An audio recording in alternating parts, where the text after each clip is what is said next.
Meus irmãos, que a doce paz de Jesus se encontre neste momento junto a todos nós. Mas um momento de paz, para estarmos juntos, orando, conversando, pedindo a Deus muita paz. Vamos pegar a nossa água para que possa ser fluidificada no final.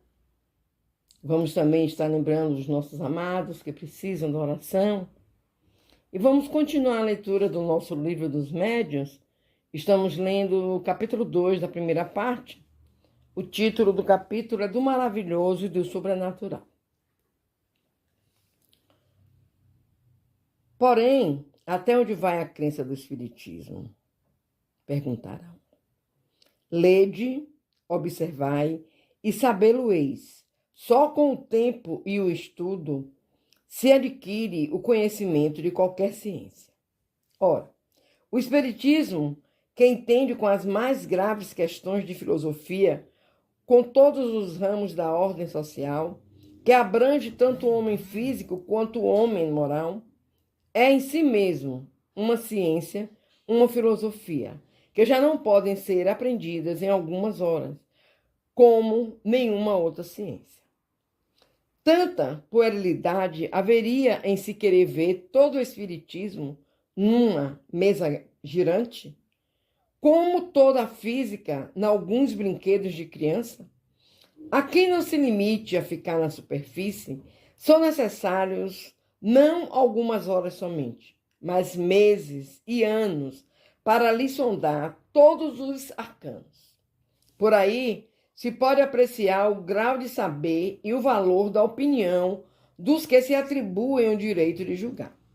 Porque viram uma ou duas experiências, as mais das vezes por distração ou divertimento, dirão eles com certeza, que não lhes sobraram lazeres para consagrarem a tais estudos todo o tempo que reclamam.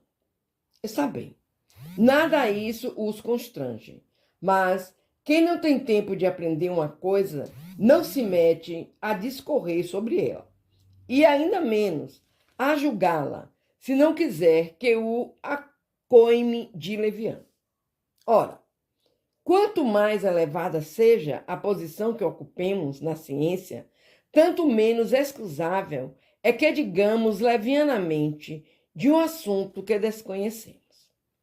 Resumimos nas proposições seguintes o que havemos expendido.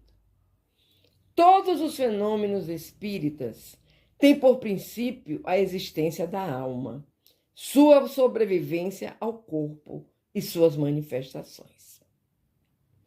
Fundando-se numa lei da natureza, esses fenômenos nada têm de maravilhosos, nem de sobrenaturais, no sentido vulgar dessa palavra. Terceiro, muitos fatos são tidos por sobrenaturais porque não se lhes conhece a causa. Atribuindo-lhes uma causa, o Espiritismo os repõe no domínio dos fenômenos naturais. 4. Entre os fatos qualificados de sobrenaturais, muitos há cuja impossibilidade o Espiritismo demonstra, incluindo-os em um número das crenças supersticiosas. 5. Se bem reconheça um fundo de verdade em muitas crenças populares, o Espiritismo, de modo algum, dá sua solidariedade a todas as histórias fantásticas que a imaginação ha criado. 6. Julgar do Espiritismo pelos fatos que ele não admite é dar uma prova de ignorância e tirar todo o valor à opinião emitida. 7. A explicação dos fatos que o Espiritismo admite, de suas causas e consequências morais, forma toda uma ciência e toda uma filosofia que reclama o estudo sério, perseverante e aprofundado. 8. O Espiritismo não pode considerar crítico sério, senão aquele que tudo tenha visto, estudado e aprofundado com a paciência e a perseverança de um observador consciencioso. Que do assunto saiba tanto quanto qualquer adepto instruído que haja, por conseguinte, aurido os seus conhecimentos, algures que não nos romances da ciência, aquele quem não se possa opor fato algum que lhe seja desconhecido, nenhum argumento de que já não tenha cogitado, e cuja refutação faça não por mera negação, mas por meio de outros argumentos mais peremptórios, aquele finalmente que possa indicar para os fatos averiguados causa mais lógica do que a que lhes aponta o Espiritismo. Tal crítico ainda está por aparecer. Como estávamos falando, meus amores, ontem, sobre o conhecimento da doutrina, que não podemos realmente nos ater às pessoas que querem explicar algo que eles não conhecem. Eles não se debruçaram sobre livros, sobre fatos, para conhecerem a história, para entenderem a doutrina, a ciência, a filosofia. Eu não falo nem como religião, mas jamais um crítico pode descerrar suas opiniões sobre a doutrina espírita se ele não tem conhecimento de fato da doutrina. Então, nós precisamos estar muito bem atentos a isso, nós mesmos que somos espíritas, a conhecer a doutrina, a estudar a doutrina, para que possamos também saber, na hora de defender para alguém, dizer não, não é assim, por isso, por isso, por isso e por isso. Vamos estudar a nossa doutrina, vamos conhecer a nossa doutrina. Vamos conversar com Deus. Senhor, em Tuas mãos colocamos as nossas vidas. Em Tuas mãos colocamos, Pai, toda a diligência que se faz necessário para que conheçamos os porquês da vida, entender o porquê aqui estamos, o para que aqui viemos. Provera, Senhor, em nossos espíritos essa vontade férrea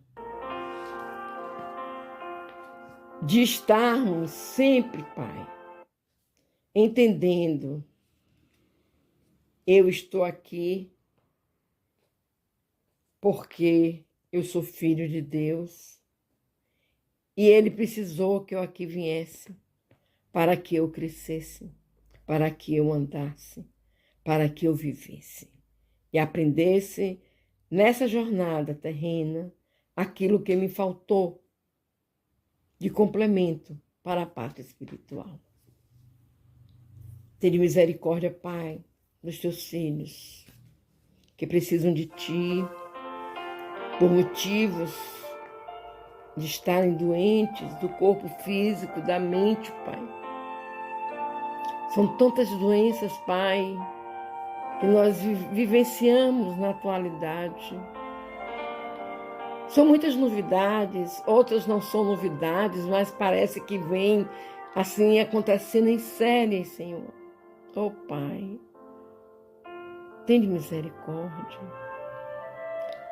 Tem misericórdia dos nossos irmãos que sofrem da mente, que muitas vezes, Pai, recorrem ao suicídio, pensando estar buscando uma liberdade. Tenha misericórdia, Pai, desses irmãos. Que eles encontrem, Pai, um irmão que os abrace e diz, não, não é por aí, é por aqui, vem para cá. Não segue essa estrada. Que nossa mãezinha do céu esteja em cada lar, Pai. Colocando aí gotículas de amor, de paciência, de ternura. E que de cada lar seja a escola que esses irmãos reencarnantes necessitam para compreenderem a vida. Os nossos irmãozinhos que usam os vícios, Pai, tem misericórdia. É tão triste, Pai, ver o sofrimento de tantas mães que padecem, que choram, que sofrem. Porque toda mãe, Pai, ao se tornar mãe, ela esquece de si e passa a amar de uma forma tão grande seus filhos, que quando elas veem uma coisa dessa, Pai, tão terrível, elas se desdobram. Muitas vezes perguntam-se para ela: por que você aceita? Ele está lhe machucando. Não adianta. A mãe aceita. A mãe está presente. Está dando a mão. Está dizendo: eu te amo. Apesar de tudo, eu te amo. Então que essas mães recebam, Pai, de nossa Mãe Maria, o carinho, o consolo, o abraço. Vamos fechar os nossos olhos, meus amados. Vamos pensar em nosso amado Pai, em Jesus, que vive sempre ao nosso lado, pedindo a espiritualidade amiga que venha colocar em nossas águas o remédio necessário para a nossa cura física e espiritual. Ó amigos benfeitores, que cuidam de nós. Pai nosso que estás nos céus, santificado seja o teu nome de amor. Seja feita a tua vontade, assim na terra como nos céus. O pão nosso de cada dia nos dai hoje e sempre. Perdoa, Pai querido, as nossas ofensas, assim como nós perdoamos a quem nos tenha ofendido. Não nos deixeis, Pai amado, cair em novas perturbações, mas livrai-nos de todo mal, pois teu é o poder, o reino, a honra, a glória, hoje, amanhã e para todo sempre. Que assim seja.